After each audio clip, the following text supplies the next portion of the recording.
그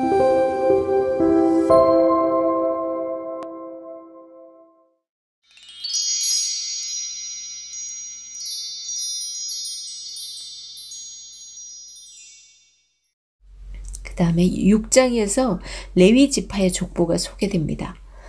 레위 지파 족보는 역사적 사건에 대한 기록은 없이 가문에 따라서 다른 지파에 비해서 상세하고 좀 길게 소개를 해줍니다. 레위의 아들들은 게르손과 그핫과 무라리요. 게르손, 그핫, 무라리. 굉장히 레위 지파의 아주 그 근간을 이루면서 이 사람들이 각각 그 성막에서 그 다음에 나중에 성전에서 각각 자기들의 그 해야 될 직임들이 딱딱딱 나눠지죠. 굉장히 중요한 사람들이에요. 이 사람들이. 그래서 딱 시작부터 레위의 아들들은 게르손과 그핫과 무라리요. 그핫의 아들들은 아므람과 이스알과 헤브론과 우시엘이요. 아므람의 자녀는 아론과 모세와 미리암이요. 아론의 자녀는 나답과 아비후와 엘라살과 이다말이며. 이거 보더라도 지금 모세가 레위 자손인 걸 우리는 알 수 있죠. 그 다음에 아론의 자녀는 나답과 아비후, 이들 다른 불 들여다가 죽었던 아들들이죠. 그 다음 엘르아살과 이다말, 그리고 엘르아살은 비느하스를 낳고 비느하스는 아비수아를 낳고, 이 제사장 가문인 거죠. 아론의 가문들은 다 여기서 레위 지파인 거예요. 쭉 한번 읽어보면은 성경에 많이 기록된 이름들을 많이 볼 수 있을 거예요. 뭐 사독, 아이마스, 요하난, 이런 이름들 다 들어봤을 겁니다. 그래서 6장 1절에서 15절까지는 아론에서 포로 시대까지 대제사장의 족보를 언급해주고, 제사장에 대해서는 성전 건축을 중심으로 아론에서 아이마스까지 12세대를 언급을 하고요.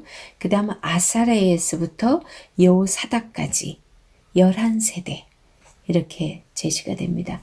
여기서 솔로몬 성전의 첫 제사장은 아사랴요 이렇게 얘기해주고, 마지막 제사장은 여호사닥이었다는 것을 우리는 알 수 있어요. 그 다음 16절에서 30절에는요. 레위의 세 아들 게르손, 고핫, 무라리의 족보가 열거되는데, 제가 27절과 28절을 한번 읽어보겠습니다. 27절, 그의 아들은 엘리압이요 그의 아들은 여로함이요 그의 아들은 엘가나니라. 사무엘의 아들들은 맏아들 요엘이요 다음은 아비야라. 분명히 사무엘상에 나오는 그 사무엘이 맞거든요. 요엘과 아비야니까. 그런데 이 엘가나가 원래 에브라임 지파 사람이라고 거기선 소개가 되고 있어요. 사무엘상 1장 1절에 사무엘이 분명히 에브라임 사람으로 나오는데 이 역대기에서는 레위인으로 소개하고 있어요. 조금 그게 의아해요. 왜 그러한지. 근데 어쨌거나 지금 사무엘이 제사장으로서의 그 역할을 했잖아요. 그래서 레위인으로서의 그 역할을 했기 때문에 아마 그러지 않았나 하는 생각이 드는데, 왜 사무엘상에서는 에브라임 사람으로 그렇게 소개를 했는지 그건 잘 모르겠어요. 어쨌든 그 다른 점입니다. 어쨌든 여기서 사무엘을 제사장이기 때문에 레위인으로 지금 집어넣은 것 같은데, 뭐 굳이 우리가 그걸 따질 필요는 없을 것 같아요. 그렇다는 것만 알고 계세요. 그 다음 31절에서 47절은 찬송의 직무를 맡은 헤만, 아삽, 에단 많이 들어보셨죠? 이 시편 보면 헤만, 아삽, 이런 아삽의 시 뭐 이런 거 나오잖아요. 이 찬송 직무를 맡은 사람들이에요. 이들의 족보를 언급하는데, 이들은 회막에서 찬송하는 일을 맡고 있다가 솔로몬의 성전이 건축된 후에는 성전 찬양대가 됐어요. 이들이 그렇게 됐다고 이제 32절에 소개를 해주고 있습니다. 그 다음에 48절에서 49절에는요 레위인들의 직무와 그 아론의 제사장 직무를 밝혀주고 있습니다. 그 다음에 50절에서 53절에는 아론의 아들들의 이름을 언급을 해주고 있고 54절에서 81절에서는 이스라엘 전역에 있는 레위인의 정착지인 48개 성읍을 열거합니다. 각 지파 속에 다 있죠. 그게 하루 만에 달려갈 수 있는 그 거리에 이렇게 성읍들을 뒀죠. 그 도피성이죠 또. 그 다음에 유다 지파는 정치 리더로서 그렇게 역할을 했고 레위 지파는 종교 리더로서의 그 역할을 한 것을 우리 족보 소개에서 보면 알 수 있습니다. 그 다음 레위 지파는 하나님께서 그들의 기업이 된다고 말씀을 하셨어요. 그래서 땅을 따로 주지 않았죠. 그래서 각 지파 속에 다 섞여 들어가 있습니다. 그래야 하나님을 각 지파가 모두가 다 골고루 잘 섬길 수가 있으니까. 그래서 나머지 지파 사람들의 11조를 레위 지파에게 주어서 살아가게 했습니다. 하나님은 이스라엘을 제사장 나라로 세우기 위해서 먼저 레위 지파를 성전 일을 책임지는 제사장 지파가 되게 하신 거죠. 레위 지파 사람들의 그 활동으로서 백성들은 하나님과의 관계를 이어갈 수 있게 되었어요. 그래서 언젠가는 그런 질문을 했다 그러죠. 그러면 우리 지금 믿는 사람들 우리는 뭔가요? 우리가 레위 지파인가요? 그렇게 누군가가 물었다고 그러는데 지금 우리는 만인 제사장 시대이기 때문에 레위 지파를 넘어서 우리는 다 제사장이에요. 거룩한 백성 제사장 나라가 우리가 되라고 말씀을 하셨거든요. 그러기 때문에 엄격히 따지면 또 레위 지파에도 속한다고 할 수 있겠죠. 다 하나님의 일을 하니까. 그런데 아직 믿지 않는 사람들이 모두가 하나님께로 돌아오게 하는 그 역할을 해야 되는 게 또 우리 모두의 역할입니다. 믿는 자들의 역할이죠. 그 다음에 이제 7장 들어가겠습니다. 7장에서 8장 이 두 장에서는요. 북이스라엘의 족보를 기록하고 있어요. 한편으로 생각하면 유다 지파만 소개하면 되는 거 아닌가? 이렇게 생각하는데 제가 전체 개요에서도 설명했듯이 지금 여기에는 포로에서 돌아온 사람들에는 그 북이스라엘 출신 그러니까 유다와 베냐민 지파 외에 북이스라엘의 10지파가 있잖아요. 나머지 그죠? 그 10지파에 있던 사람들 중에서 남유다로 히스기야 시대랑 요시야 시대 때 넘어온 사람들이 있다 그랬잖아요. 그 사람들도 다 있기 때문에 그들의 족보도 기록합니다. 다윗 왕가를 중심으로 바벨론에서 귀환할 때 그들도 이제 공동체에 같이 온 거죠. 그래서 역대기에 북이스라엘 사람들을 언급하는 이유가 이제 바로 그런 이유입니다. 그리고 7장 6절에서 12절이 지금 베냐민 자손에 대해서 언급을 하고 있거든요.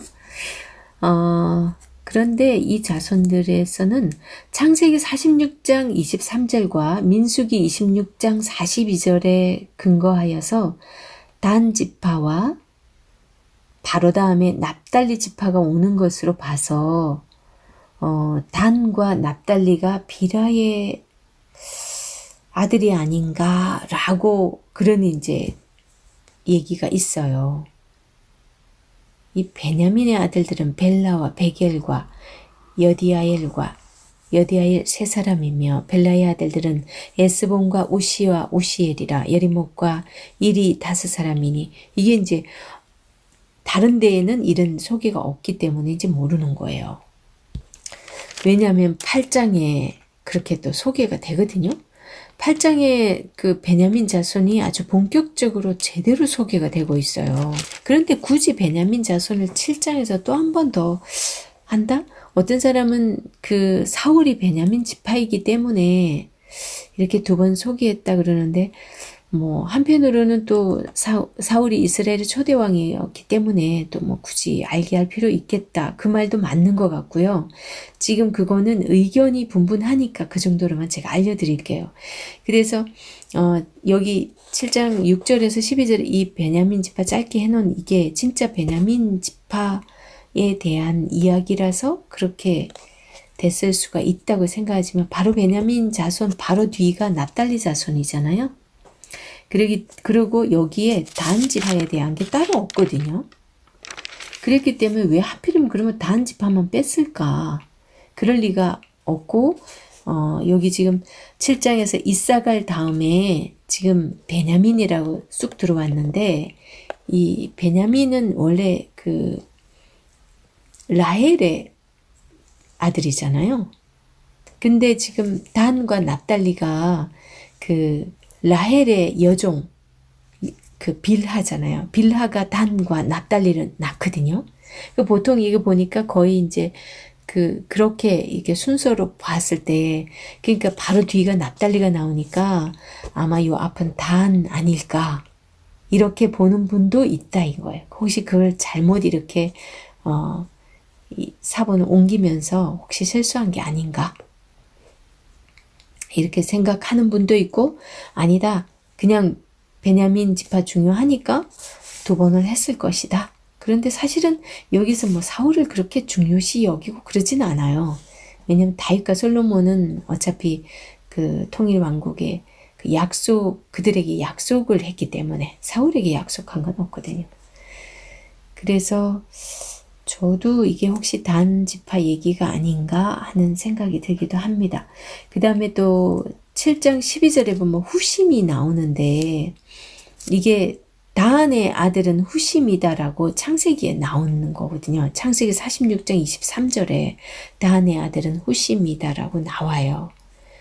그래서 그런 걸로 봐서는 그 의견에 저도 한 표를 줍니다.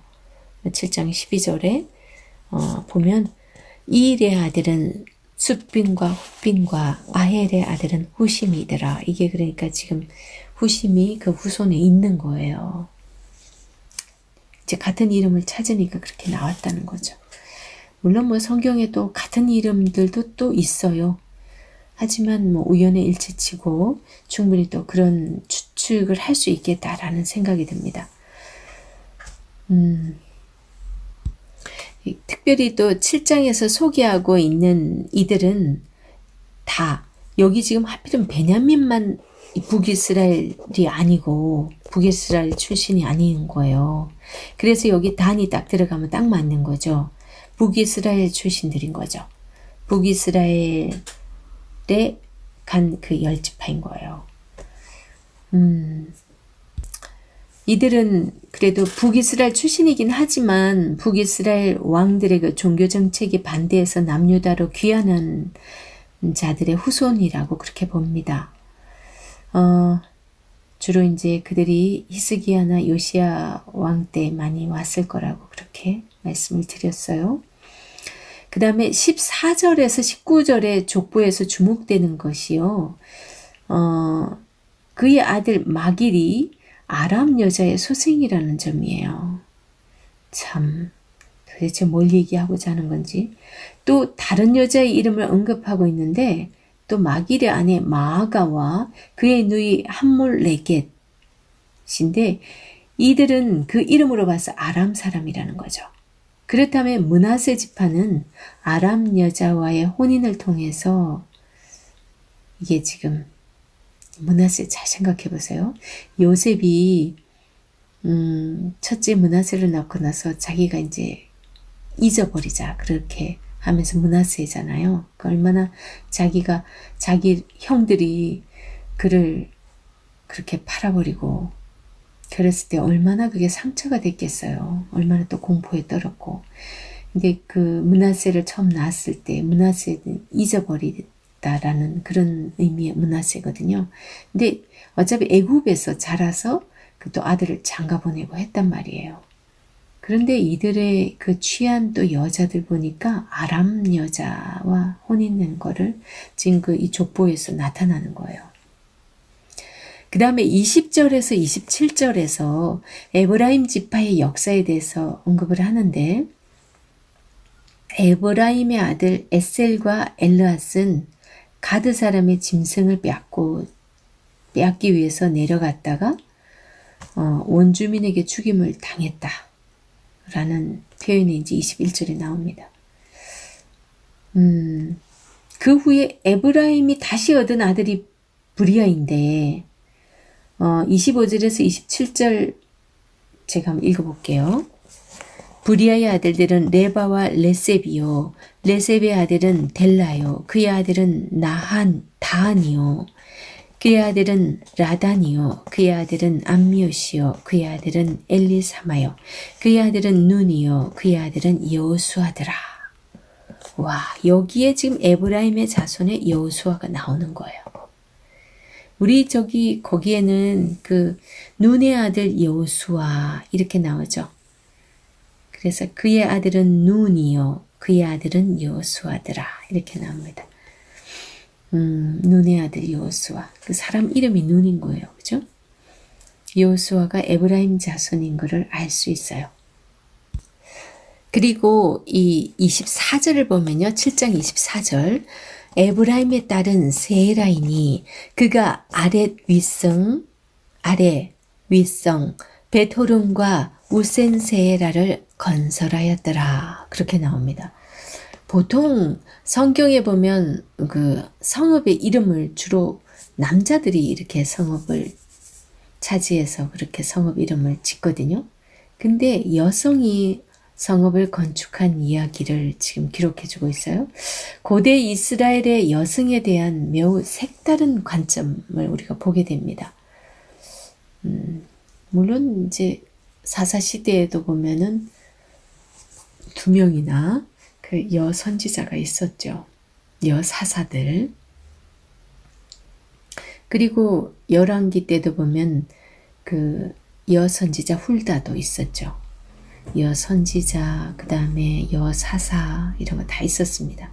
그렇게 하나님께 어찌 보면 사사로서 이러면 거의 뭐 하나님과 직통해서 하나님께서 그 사람을 써서 활동하는 사람들인데 그랬음에도 그 이후에 참 이렇게 이 여성이기 때문에 이렇게 차별하고 여성이기 때문에 뭐 때로는 목사도 되면 안 되고 막 이렇다는 게 이게 참 너무나 맞지 않죠. 성경적이지 않아요. 그죠? 제가 여자기 때문에 말씀드리는 건 아닙니다. 자, 그리고 8장 보면요. 8장은 이게 이제 베냐민 자손 얘기해주고 있잖아요. 7장에서는 북이스라엘 지파에 대한 거 간략하게 소개를 해줬어요. 좀 간략하게 했죠. 북이스라엘은. 왜냐하면 사람도 지금 유다 지파 사람들이 대부분이고 지금 북이스라엘 출신들이 별로 없거든요. 그런데 여기서 이제 8장에서 다시 베냐민 지파에 대해서 조금 상세하게 소개를 합니다. 그런데 다윗 왕가가 속한 유다 지파가 아닌 베냐민 지파는 왜 길게 소개할까요? 이게 상세하게 이 소개한 나름의 또 이유가 있는 거죠. 아까 얘기했듯이 이스라엘의 초대왕 사울이 나왔기 때문 아닐까 그렇게 생각을 해요. 그리고 베냐민 지파가 포로 귀환 이후 공동체 내에서 유다 지파 다음으로 영향력을 많이 행사했어요. 그래서 아마 베냐민 지파를 좀 상세하게 그렇게 또 소개하고 있지 않았나 그렇게 봅니다. 베냐민 자손은 요단 동편 모압 지방에 정착한 사람들도 있고 이 8절에서 20절에 그걸 보면요. 그런 사람들도 있고 서쪽으로 오노와 롯과 주변 마을을 건설하고 일부는 아얄론에 살면서 가드를 정복했다라고 합니다. 그리고 베냐민의 다른 자손은 예루살렘에 거주를 하고 있었어요. 그러니까 지금 베냐민 자손도 여기저기 많이 흩어졌어. 지금 요단동 편에도 있었고 모압 지방에서도 있었고 그 다음에 오노와 롯 주변 마을에도 아얄론, 가드 이러면은 블레셋 땅이거든요. 블레셋의 도시인데 그곳을 또 정복했대요. 이게 그러니까 이 베냐민 지파가 사울이잖아요. 그 사람들이 굉장히 이렇게 싸움은 잘했던 것 같아요. 남아있는 사람들이. 그리고 베냐민의 다른 자손 예루살렘에도 거주했죠. 그리고 29절에서 32절을 보면 기브온 조상 여이엘은 기브온에 거주하였는데 미글롯을 비롯한 그의 아들들은 예루살렘으로 이주했던 것으로 이렇게 보여집니다. 기브온 조상. 왜 제가 이 기브온 조상을 말씀드리냐면 기브온 족속 아시죠? 이게 사무엘 하에서 이 기브온 족속들이 사울을 그죠? 사울이 죽은데 그 사울의 그 아들과 함께 다 장사 지내주잖아요. 사울이 블레셋에 패해서 그렇게 목매달아 놓은 거를 그렇게 장사를 지내줍니다. 그 기브온 족속들이. 이 기브온 족속은 그 여호수아 때 약속했던 족속들이죠.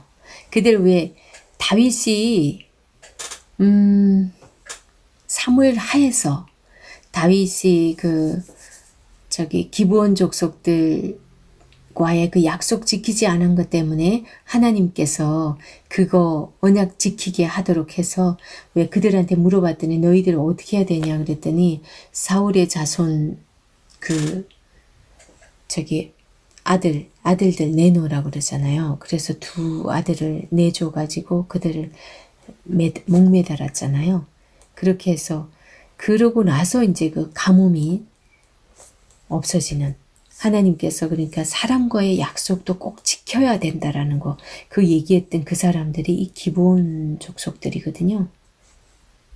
그러니까 참 하나님께서는 이게 역사의 그 뿌리에서부터 얼마나 많은 백성들을 열어놓고 이렇게 다 품었는지 지금 이 사람들은 지금 포로 이후에 와서 지금 이 사람들 그의 아들들은 예루살렘으로 이주했던 것으로 지금 이렇게 보여지잖아요. 그러니까 그런 것들을 이 사람들을 함께 섞여서 사는 거죠. 끝까지.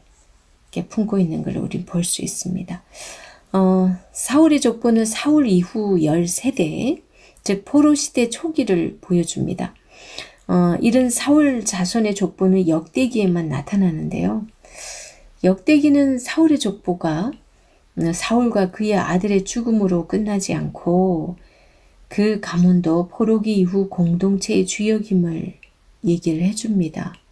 이제 사무엘 하에서는 이제 아무도 이어받을 사람이 없고 사울 왕가는 끝났어. 이걸로 끝냈는데 여기서는 계속 이제 포로 이후에도 그 공동체 속에 함께 있다라는 것을 보여준다라는 거죠. 그 다음에 9장 1절 제가 한번 읽어보도록 할게요. 온 이스라엘이 그 계보대로 계수되어 그들은 이스라엘 왕조실록에 기록되니라. 그 다음에 유다가 범죄함으로 말미암아 바벨론으로 사로잡혀 갔더니 그들의 땅 안에 있는 성읍에 처음으로 거주한 이스라엘 사람들은 제사장들과 레위 사람들과 느디님 사람들이라. 그렇게 얘기를 합니다. 여기서 9장 1절 상반절 보면 온 이스라엘이 그 계보대로 계수되어 그들은 이스라엘 왕조실록에 기록되니라. 이렇게 딱 한 요 말이 사실은 8장까지 다 하고 나서 맨 마지막에 쓰여져야 될 그런 말이에요. 쭉 지금까지 이제 족보를 쭉 언급을 해왔잖아요. 이 사람들이 이제 이스라엘 왕조실록에 기록됐습니다. 라고 이렇게 앞에 2장에서 8장에서 쭉 언급해 오던 그 말의 결론을 맺는 그런 말처럼 이렇게 보시면 돼요. 이게 왜 9장에다가 갖다 붙여놨는지 모르겠어요. 그래서 역대기에서 온 이스라엘이라는 개념을 우리는 자주 발견할 수 있는데 이거는 이스라엘의 12지파를 넘어서 이방인에 대한 관용적인 태도도 함께 이렇게 포함하는 말이에요. 그래서 족보를 보면 여러 곳에 이방인들의 이름이 나타나는 걸 아까 제가 몇 번이나 또 언급을 했지만 이방인들의 이름이 나타나는 걸 우리는 볼 수 있어요. 유다의 아내도 하물며 그죠? 이 유다 지파를 통해서 다윗 왕이 있고 다윗의 자손으로서 예수 그리스도가 오시잖아요. 근데 그 유다의 아내가 가나안 여인 밧수아의 딸이라고 이렇게 나와요. 그죠? 그 다음에 그런데 이 밧수아의 딸 그 사람이 유다의 아내로부터 난 그 두 아들은 또 죽잖아요. 다 세 아들 중에서 둘은 죽었으니까 에르와 오난 죽죠. 그 다음에 셀라가 장성하였는데도 또 죽을까봐 안 줬잖아요. 그래서 다말이 지금 이제 친정 가 있으라 그래갖고 가 있었는데도 셀라가 장성했는데도 이제 안 줄 것 같으니까 이렇게 자기가 기생인 척하고 해가지고 이렇게 꼬셔가지고 유다랑 해서 쌍태 아기를 낳죠. 참 그렇게 해서 사실은 이 다말과의 사이에서 예수님의 족보가 나옵니다. 그죠? 그 다음에 또 아비가일의 남편이 이스마엘 사람 예델이라고 나와요. 그 아비가일의 남편이라고 하면 이 아비가일은 또 저기 다윗의 부인이 되잖아요. 이 아비가일은. 그런데 사실 아비가일의 우리가 거기에서는 그 사람이 누구이오니까 그 사람의 이름이 나발이 아니니까 이렇게 우리가 알고 있는데 그 사람이 예델이었지 않았냐. 실제 이름은 나발은 일종 뭐 너무 좀 우둔하고 그러니까 사람들이 붙여진 그냥 뒤에서 이렇게 부르는 이름 그렇게 생각하는 사람들도 있어요. 그 다음에 세산의 사위 이집트 노예 야르하, 바로의 딸 비디아, 므낫세의 아람 사람 소실 뭐 이런 식으로 해서 굉장히 이방인들 이름이 많이 있다라는 사실 그것도 믿음의 족보 속에 그거는 이제 하나님이 얼마나 지금 전 세계 인류가 다 내가 구원해야 될 자임을 다 전체를 열어놓고 있었다는 걸 우리는 알 수 있어요. 그런 걸 다 보면서 이스라엘 사람들은 왜 자기만 그렇게 하고 있었을까요? 아직도 그게 성경을 가지고 있으면서도 그 눈이 닫혀 있다라는 것은 참 물론 로마서에 그래요. 그들이 눈이 닫혔기 때문에 이 복음이 이방인에게로 갈 수 있었다라고 그런 표현도 있습니다.